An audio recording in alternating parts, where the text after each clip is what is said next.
Me që të dashur, ashtu si që kemi njoftuar qysh në fillim të këtij edicioni, kemi kënaqësinë që minutat në vazhdim të flasim për lansimin e sistemit elektronik të menaxhimit të përmbarimit dhe jo vetëm me Mehdi Reshani, kryetari i Odës së Përmbaruesve Privat të Kosovës, por do të flasim edhe me Mervan Zejnullan, udhëheqës i shërbimit profesional të Odës, gjithashtu edhe me Sefer Arifin, anëtar i bordit ekzekutiv. Mirëmëngjesi dhe shumë faleminderit që sot jeni pjesë e emisionit tonë. Mirëmëngjes, faleminderit për mundësi.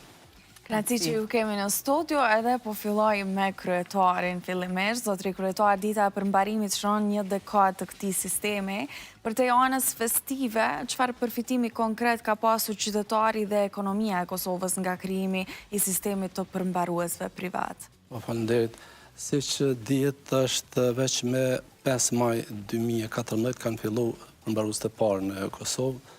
Dhe do të thotë me 5 maj të këtij viti ka kaluar 11 vjetor i fillimit të sistemit të përmbarimit të përmbaruesve privat. Edhe ne pikërisht mund të themi se përveç pjesës festive të 11 vjetorit dhe ditës së përmbarimit sipas ligjit të procedurës përmbarimore, është një e arritur nga se atë arritur dhe atë përfitim apo atë benefit të partë ata që e kanë ndje dhe kanë shiju janë kreditorët, cilët pas fillimit të sistemit përmbarimit me daljen e institucionit përmbaruesit privat sipas ligjit, kanë filluar që në kohë shumë më të arsyeshme dhe me mundësinë shumë me veprime shumë më efikase të realizojnë kërkesat e tyre, nga se siç dihet përderisa nuk ka filluar sistemi i përmbarimit privat Kosovë, ka pas një zvarritje të pa përballueshme të lëndën në përgjykata, edhe dihet se faji ka qenë pikërisht ngarkesa. Jo që s'ka pas njerëz që kanë punuar në gjykata, të jemi të sinqert, mirë po s'kan pas kapacitet, asnjëherë s'ka pas çësje që kjo çështje të arritë, dhe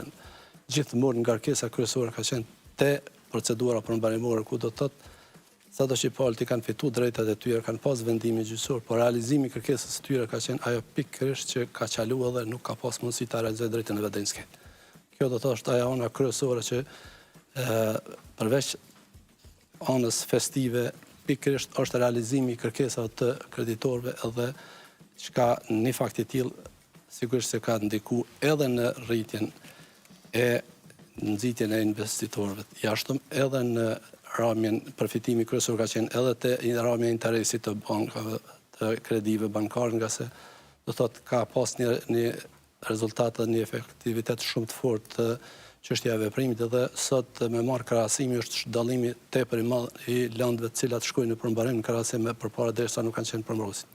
Po ashtu me statistika Kosova qëndron larg më mirë se të gjithë rajoni sa i përket kredive jo performuese. Të mos i quaj kredi të këqija, do të thotë është pikërisht kjo është arsyeja që ne kemi arsye ta promovojmë edhe ta deklarojmë përveç anës festive edhe anën e benefiti apo anën e përfitimit të kreditorëve. Po së fundmi ka pasur akuza publike nga Ministri i Financave për abuzim me tarifa. Si i përgjigjeni kësaj akuze?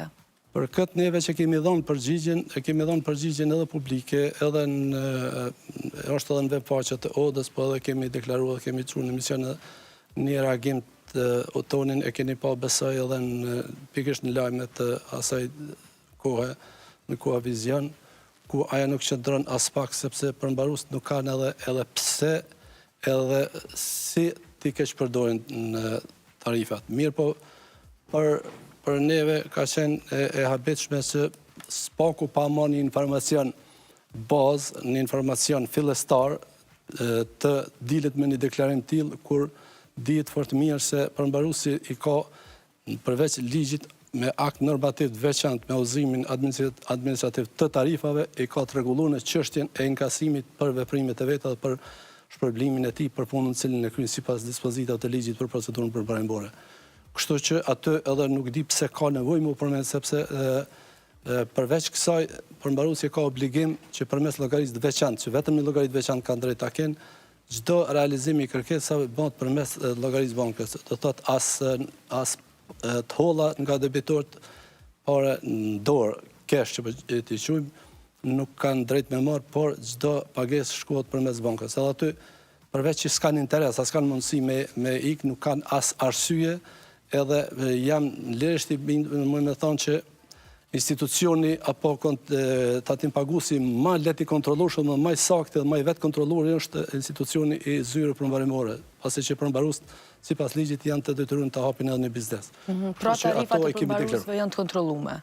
Janë kontrolluar sepse janë të veçanta edhe çdo përmbarues, çdo veprim të vetin ka me bashkangjit faturën në shkresat lëndë. Do thotë nuk ka se si ato malet se ato mi kontrollu nuk di që ka diçka. Ku me mund me bë të gjithë kontribusit dhe gjitha bizneset që mundësin me kontrolu si përmbaruese pikërisht bele një lehtësit vetëm që mund të kemi lirisht mund të thonë që është fatmirësisht që na vetëm përmes llogarive bankare i kryjmë pagesat, inkasimet e borxhet të debitorëve ndaj kreditorëve. Edhe në një pyetje për ty kryetar, rasti i Telekomit shkaktoi bujë të madhe dhe keni pas një qëndrim specifik për sa i përket vendimeve të gjykatës, edhe në një farë mënyre janë quajtur edhe precedent rrezikshëm. A do të thotë kjo që oda e përmbaruesve të Kosovës nuk i respekton vendimet e gjykatës? Është e kundërta, organi përmbarues, përkatësisht përmbaruesi, sepse me ligj organ përmbarues janë gjykata për llojin e lëndëve që kanë me kompetencë edhe përmbaruesi privat. Nga se kjo privat vërtet ka një gabimisht edhe veç është një projekt që bëj hek se shpreh pikërisht private s'ka kurrë. Mirë po puna jonë edhe profesioni jonë edhe përgjegjësitë tona sipas ligjit janë pikërisht zbatimi i vendimeve të gjykata. Edhe më shumë të gjitha akuzat që po na bën edhe për tarifa, për gjitha vetëm pse po jemi detyruar të zbatojmë vendimet të gjykatës. Mirë, po një vendim i tillë për ne ka qenë abet që është të vërtetë që është skandaloz, sepse ajo është një nonsens juridik, lirisht me thonë, e shndërron përmbaruesin do thotë në palë. Përmbaruesi aty ngasin mjetër nuk e ka bën për vetë, e ka bën për kreditorin. Edhe ka pas të përfunduar të gjitha veprimet sipas mjeteve juridike, ka qenë refuzuar prapësimi, ka qenë refuzuar ankesa, tash për parregullsi pikërisht pse e ka bën llogaritin sipas ekspertit, ajo është një lëshim po ashtu i madh aty edhe gjykata, sepse përmbaruesi gjithmonë për me hiq përgjegjësinë dhe për me brasme boshkele çdo llogaritje të kamatave, çdo llogaritje të jashtë profesionit të juristit e ka me ligj obligim që ta caktoj ekspertin e lamis përkatëse. Pikërisht për ata dhe nuk ka mundësi se si të veprohet ndryshe, por për neve ka qenë e habetshme se me të vërtet ta obligosh tash të organin tash ndrosh në palë, ta bash fajtor pse ka kryer punën e vet, kjo për ata për ne edhe shpresojmë edhe presim që me të vërtet gjykata shkallës 2 atë vendim, megjithëse neve jurista mas paku na lejohet me paragjykuar, po për neve është rasti pa precedent pikërisht edhe për ata kemi qenë skandaloz sepse nuk mundesh ti organin tash ndërrosh në palë. Aty përmbaruesi është organ. Palët janë kreditorë dhe debitorë. Këtë rast Telekomi që është debitorë dhe Dardafoni nëse s'gaboj Dardafon.net. Kjo është ajo që pikërisht edhe realisht mos me pas në bindje që është vërtet ashtu, edhe nuk e kishim bën deklarim tjetër sepse ligji është shumë i qartë. Ligji është aty edhe dihet se kush ka obligimin në procedurë. A ka në palë njëna mes tjetrës, obligimin dhe drejta ndërsjellë apo ka organi i cili e zbaton ligjin. Po kalojmë pak edhe tek anëtari i bordit ekzekutiv tek zotri Sefer Arifi që veç e kemi në studio. Për publikun e gjerë të irmi oda mund t'jetë pak sa i paqartë. A mundesh më na tregu më thjesht ose më na shpjegu si është organizuar oda edhe kush e mbikëqyr punën tuaj? Faleminderit për pyetjen. Oda është një organizatë profesionale, në cilën domethënë janë të antarësuar dhe cilët përbëjnë përmbaruesit privat, përkatësisht përmbaruesit cilët janë të emëruar edhe cilët e ushtrojnë funksionin e përmbaruesit. Domthonë, ndoshta për publikun e gjerë është pak e paqartë, por publiku i gjerë është i njoftuar se ka shumë oda. Domthonë, për shembull, unë më përmend odat e infermierëve, oda e noterëve, profesioneve të lira, për shembull, oda avokatëve e ndërmjetësuesve. Do thotë është një organizatë profesionale e cila grumbullon përmbaruesit privat për kryer domthonë që ushtrojnë funksionin e përmbaruesit. Ka shembull për shembull në Shqipëri, për bëni analogji mes Shqipërisë, atje quhet dhomë. Atje nuk është odë, atje quhet dhoma e përmbaruesve gjyqësor, Çfarë kuptime ka? Besoj që publiku e kupton këta. Sa i përket organizimit të Odës, domethënë ka strukturat e veta që janë përpara edhe me ligj dhe me anktet në ligjore. Për shembull, organet e Odës janë kuvendi i Odës, i cili është organi më i lartë i Odës, pastaj është bordi ekzekutiv, këshilli i kontrollit edhe kryetari i Odës. Të gjitha domethënë deri tash që po bëhen diku 11 vite funksionojnë shumë mirë, njëra me tjetrën, domethënë kryjnë punët e tyre dhe ka pas një profesionalizëm shumë të madh në mes këtyre organeve. Fal edhe dispozitave ligjore, fal edhe akteve nënligjore, sa i përket mbikëqyrjes.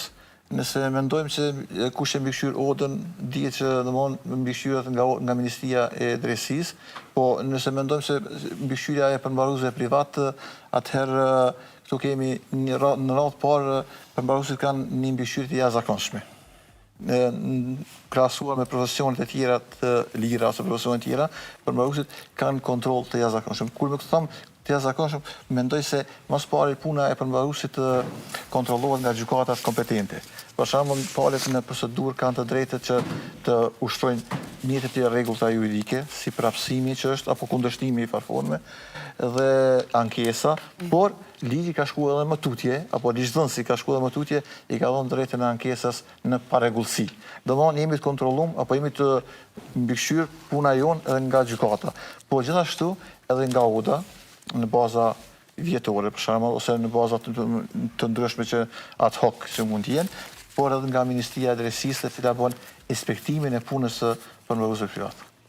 Do me thonë, kryesisht kontrolloheni nga gjykata, gjithë përmbarues privat janë të kontrolluar, edhe përgjigjen për veprimet e tyre edhe nuk i mbrojnë anëtarët e tyre duke e cënuar edhe llogaridhënien. Patjetër, nëse nuk kemi llogaridhënie, nuk kemi profesionalizëm.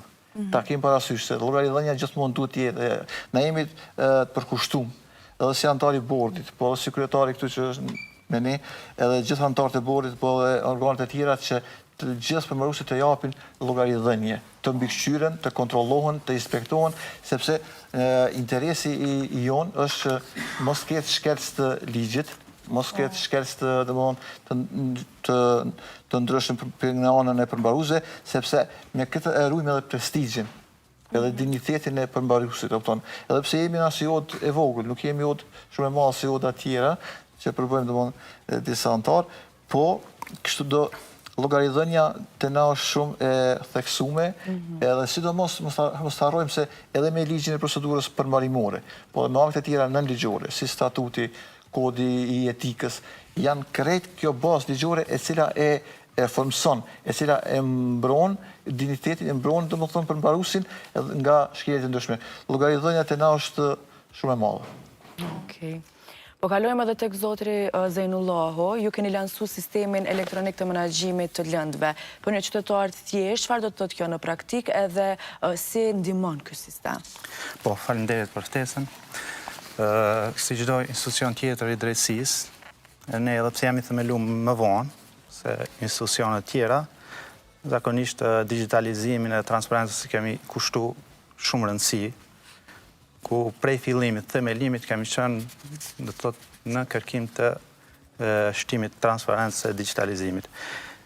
Lansimi i sistemit IMS-it do të jep kuptim kësaj forme. Qytetari në kohën e paraqitjes së prapësimit të propozimin në formë fizike edhe veprimet të përmbaruesit ka qenë i detyruar të ketë qasje në landë me kontaktu Odën, me kontaktu direkt përmbaruesin ose Ministrinë e Drejtësisë. IMS-i do t'ja lehtësoj edhe qytetarit qasjen në informatat e përmbaruesit, do t'ja mundsoj edhe Odës kontrollin, edhe transparencën, edhe Ministrisë Drejtësisë që çdo veprim përmbarimor të jetë transparent, efikas edhe në kohë. Do të përmbaruesi ka ndërmerr shumë veprime gjatë përmbarimit të një vendimi gjyqësor ose një dokumenti të besueshëm. Këto veprime shpeshherë kanë kushtuar kohë. është dashur një javë, 2 javë për me procedu një kërkesë në agjensinë kadastrale ose në bankë ose dikun tjetër. Tash ne me sistemin IMS pretendojmë që këto veprime të kryen në minuta apo në orë. Dhe thotë vetëm tash memorandumet e bashkëpunimit ODA i ka me Bankën Qendrore të Kosovës, me Agjencinë Kadastrale të Kosovës, me ARCN, planifikojnë të zgjerojmë me institucione tjera që gjitha këto veprime përmbarimore të cilat janë ndërmarrë me dokumente fizike, me dërgesa, të kalojnë në sistem elektronik. Kjo i jep mundësi si palës, si organeve mbikëqyrëse, antari bordë deklaroi se mbikëqyrja është prej Ministrisë Drejtësisë edhe prej ODA-s, që të kenë më shumë kontroll mbi punën e përmbaruesve, tarifat të jenë më transparente, ato janë të rregulluara, kryetari tha që çdo tarifë është fikse e rregulluar me ligj, por të jenë transparencë në sistem dhe çdo gjë të ketë transparencë.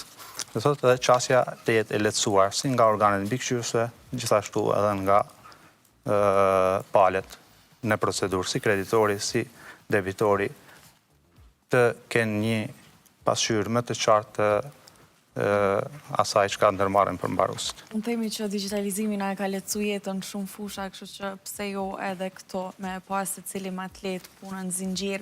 A mund të na jepni edhe disa shifra konkrete se si realisht gjatë 10 viteve të fundit është fjala, se si ka ndikuar ndikim real dhe efekt real në sistemin e përmbarimit, në forcimin e drejtësisë edhe efikasitetin e ekzekutimin e lëndëve, edhe në përshpejtimin e tyre normalisht.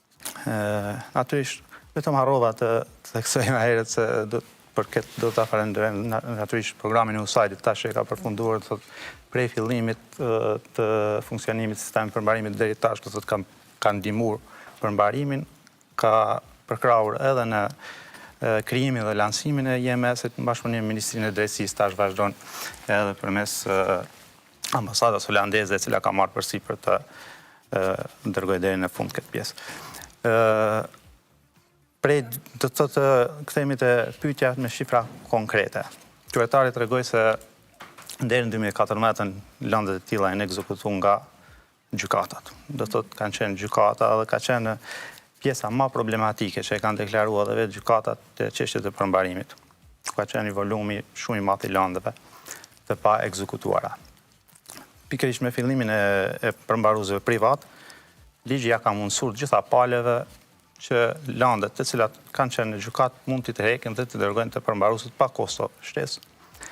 Edhe ja ka lënë në dëshirë, në dëshirën e paleve një gjë të tillë.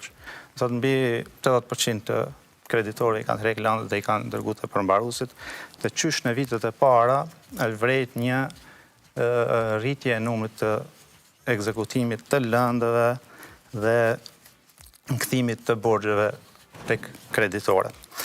Për 10 vite të përmbarimit në Kosovë, do thotë janë ekzekutuar mbi 130 milion. Do thotë që është numër shumë i madh. Kanë qenë fillim 20 përmbarues, licencum tash i kemi 44 përmbarues. Do thotë mbi 130 milion janë ekzekutuar në këtë kohë. Do thotë kthimi i borxheve që është kthy kreditorëve, ka vlerën e mbi gjysmë miliardi euro. Do thotë saktësisht për 10 vite të përmbarimit, apo 9 vite e gjysmë ka kryetari se kemi filluar në maj 2014-s, do thotë janë kthy mbi 573 milion euro kreditorëve.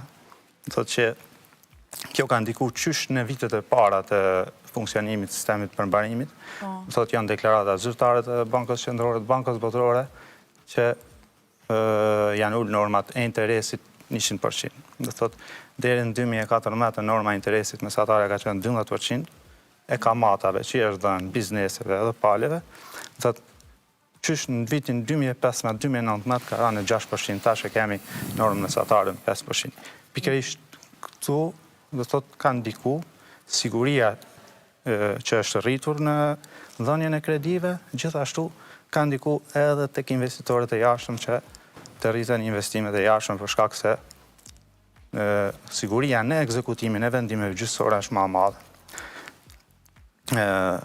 Natyrisht përveç kësaj, kryetari tha më herët që i vetmi profesion që e ka të rregulluar çdo çështje me ligj është përmbaruesi. Po.